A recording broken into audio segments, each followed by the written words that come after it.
because of Bitcoin and because of the flash crash, not necessarily because of anything to do with Digibyte.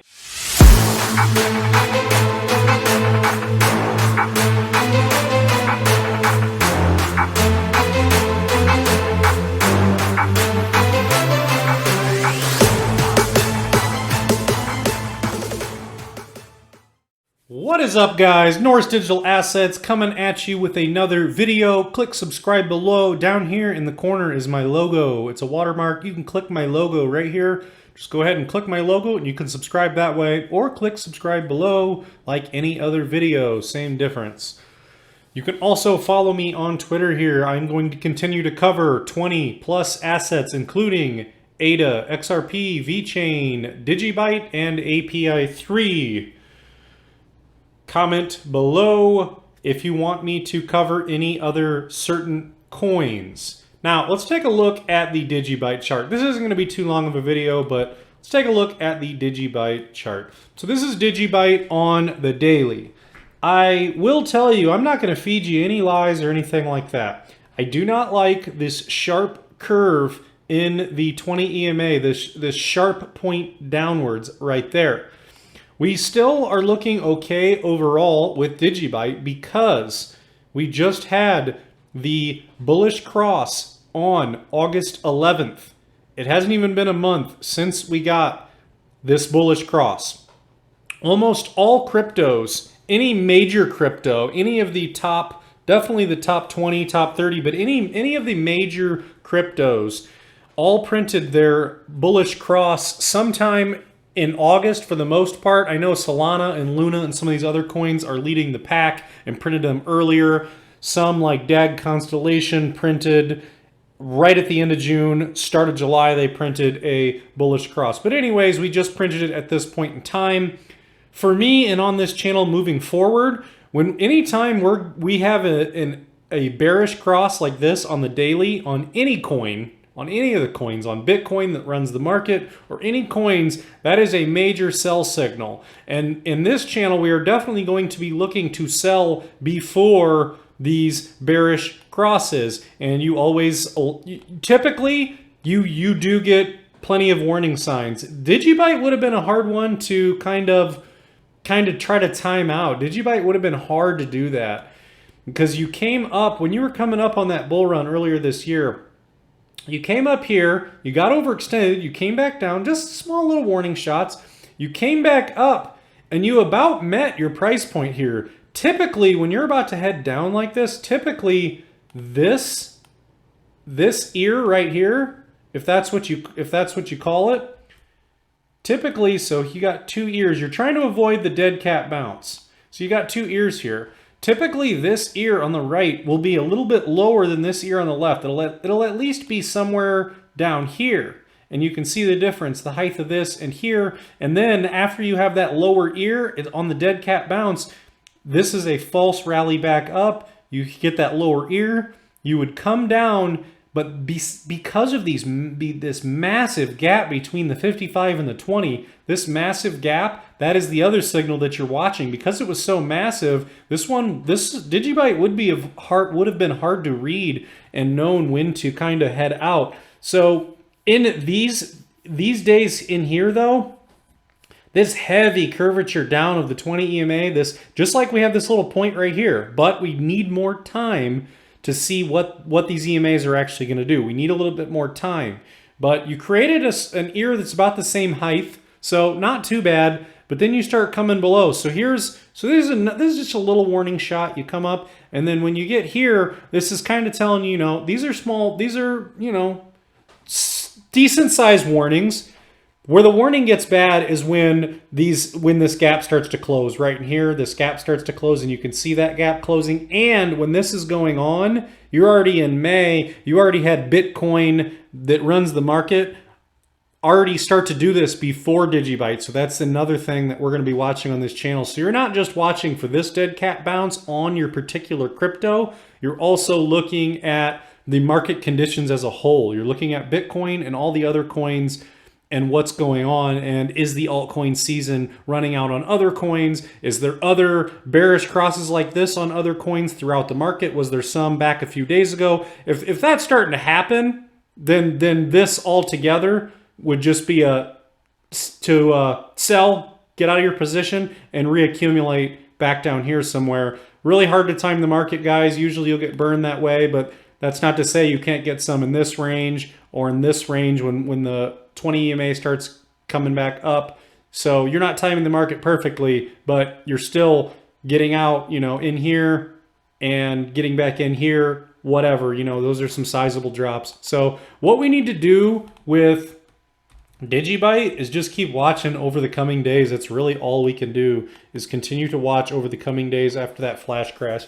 I think that Digibyte right now, I think that Digibyte is going to end up okay. We don't really have any coins at this time, any top coins that are under a bearish cross like this on the daily time frame. That's a major sign of bad things to come when it's that pronounced of a bearish cross. So there aren't really any coins that are under that right now, obviously, because we're just entering a bull run, and we don't know if this will even happen. We just have to wait and see.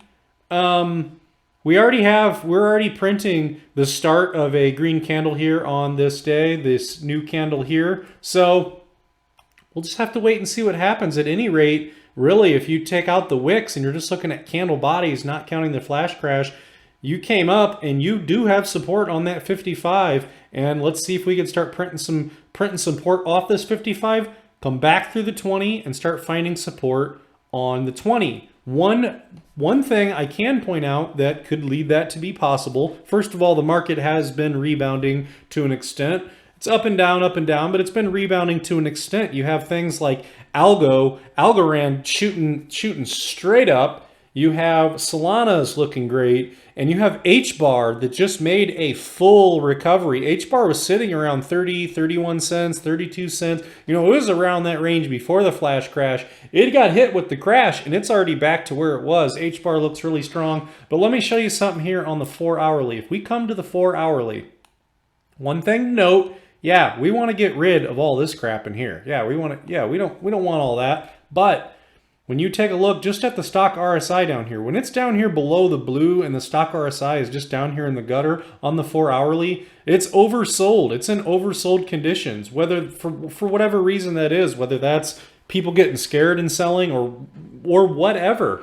You had that price drop from the flash crash, but that is a sign right there of a possible change in momentum, a reversal to the upside, especially at a time like this, and hopefully Digibyte can recover a little bit, because to be honest, I'm not going to lie to you at all, this here typically on a 4 hourly is a death cross and of bad things to possibly come for maybe a couple weeks, but this can also reverse. But keep in mind, yes, this is a death cross, but this death cross was printed because of Bitcoin and because of the flash crash, not necessarily because of anything to do with Digibyte.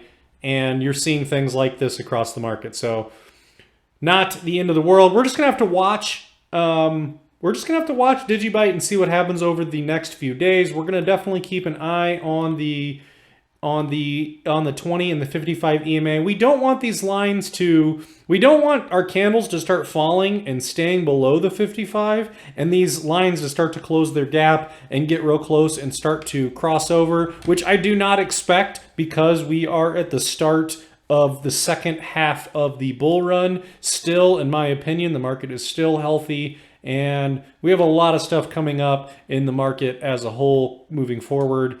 And we'll just have to wait and see with Digibyte. Check this little video out on Digibyte. The Digibyte blockchain features cross-chain compatibility and boasts a 3-layer network that separates processing, smart contracts, and decentralized applications. The Digibyte token is mined with a proof-of-work algorithm, but unlike Bitcoin, it uses 5 different mining algorithms. This makes mining Digibyte much more decentralized than other altcoins. Digibyte's maximum supply is 21 billion and is widely accepted on cryptocurrency markets and exchanges. Over 1 million Digibyte is traded every day.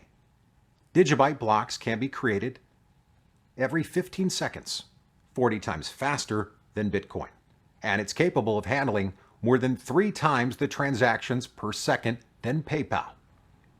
In addition to acting as a payment token, Digibyte also allows users to create DigiAssets, a virtual and secure collateral for any existing asset, such as company shares, tickets to the game, or real estate, and broker that asset on the Digibyte blockchain.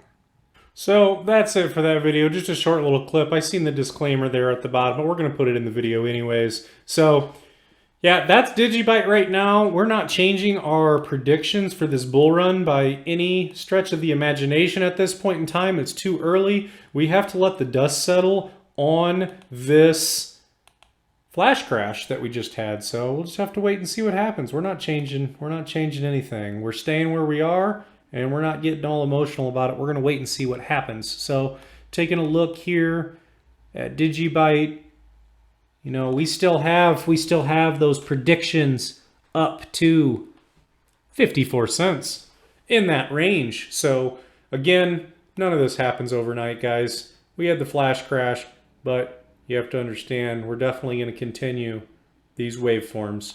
We're going to continue these waveforms, but we're definitely going to look to go, instead of like that, come October, we're going to look to go definitely more vertical and start to make those moves up and get the party started and get moving here, moving forward. So that's it for this video, guys.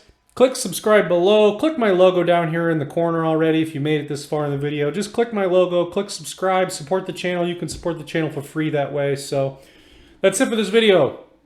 See ya.